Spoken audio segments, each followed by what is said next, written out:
Back to Deepu Punarnavi vlogs. ఇది second day మా ఇంటికి వచ్చిన తర్వాత మా పాపకి ఫుల్ మసాజ్ చేసి కొంచెం ఎండ వచ్చింటే ఇంట్లోకి పడుతుంటే దాన్ని సూర్యకిరణాలు పడితే మంచిది కదా, సో అందుకని చెప్పి కూర్చోబెట్టా. పడుకునింది బాగా వేడికి. చలి ఏమి ఇక్కడ అంత లేదు, మా అమ్మ వాళ్ళ ఇంటి దగ్గర ఉన్నంత చలి లేదు. ఫుల్ అయితే పడుకునింది పాప. నెక్స్ట్ ఎట్లా స్నానం చేపిస్తుంది మా అమ్మ అనేది కూడా చూపిస్తాను. ఇవన్నీ నాకు ఒక మెమరీ లాగా ఉంటాయి, రేపొద్దునే మా పిల్లలు పెద్దదైనాక కూడా చూసుకోవచ్చు అనే దానికోసం అయితే నేను వీడియో తీస్తున్నా. మా పునాన్నవి అయితే ఈరోజు స్కూల్కి రెడీ అయ్యి వెళ్ళిపోయిందన్నమాట. ఈరోజు యూనిఫామ్ వేసుకొని వెళ్ళింది. ఆ క్లిప్ కూడా పెడతాను చూడండి. ఆల్రెడీ షార్ట్ తీసి పోస్ట్ చేసిన, బట్ దీనిలో కూడా యాడ్ చేస్తాను ఆ క్లిప్పు. బాగుంటుంది అని చెప్పి యూనిఫామ్ ఫస్ట్ టైం వేసుకునింది మా పిల్ల. ఫస్ట్ దాని కింద స్కర్ట్ కూడా వేయమనింది, బట్ అది చాలా లూజ్ అని చెప్పి స్కర్ట్ వేయలేదు. మామూలు నార్మల్గా వేసుకునే ప్యాంట్స్ వేసి టీషర్ట్ మాత్రం వేసి పంపించిన.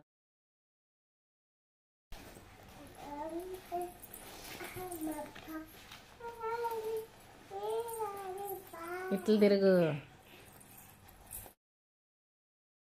స్నానం చేపించి ఇక్కడ పడుకోబెట్టా. ఆల్రెడీ 1.5 hour అయింది పిల్ల పడుకొని కూడా. ఇంకా మా అమ్మ అయితే ఇల్లు క్లీనింగ్ మొత్తం చేస్తుంది, నేను కూడా చేసాను. సాటర్డే రోజు వచ్చి ఇదంతా సర్దాను అనమాట.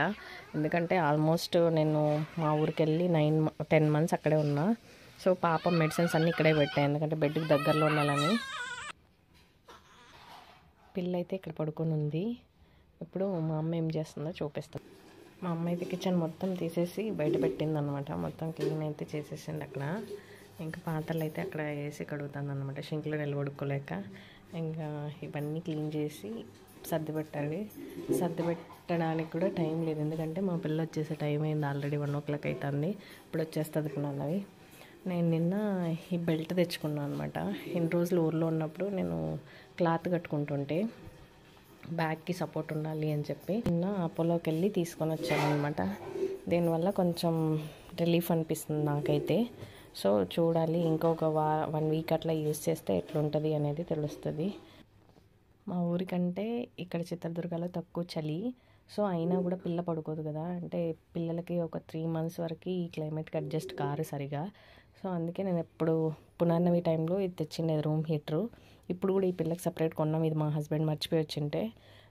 సో అది పెట్టే వాళ్ళము, అలవాటు పడిపోయింది రూమ్ హీటర్కి. అందులో వేరే మా పిల్లని 9th month పడతానంటే ఆపరేషన్ చేసి తీసేసిండేది. సో అందుకే వాళ్ళు ఐసీయూలో పెట్టినారు ఒక 1 week. ఆ వెచ్చదనానికి అలవాటు పడిన వాళ్ళు ఈ క్లైమేట్కి అలవాటు పడరు కాబట్టి, సో అందుకని నేను రూమ్ హీటర్ అయితే తీసుకొని రూమ్ హీటర్ వేస్తేనే మా పిల్ల పడుకుంటుంది. అంటే స్వెటర్ ఇవన్నీ వేయాల్సిన అవసరం కూడా ఉండదు. ఫుల్ చెమటలు వచ్చేస్తుంది అనమాట, అంత హీట్ అయిపోతుంది. సమ్మర్లో ఎలా ఉంటుందో అలా ఉంటుంది. అందుకని చెప్పి నేను ఎవ్రీ టైం రూమ్ హీటర్ అయితే యూజ్ చేస్తాను. పునర్నవికి 3 months యూజ్ చేసిన, 3.5 months. ఇప్పుడు ఈ పిల్లకి ఇంకొక 2 months యూజ్ చేస్తే సరిపోతుంది.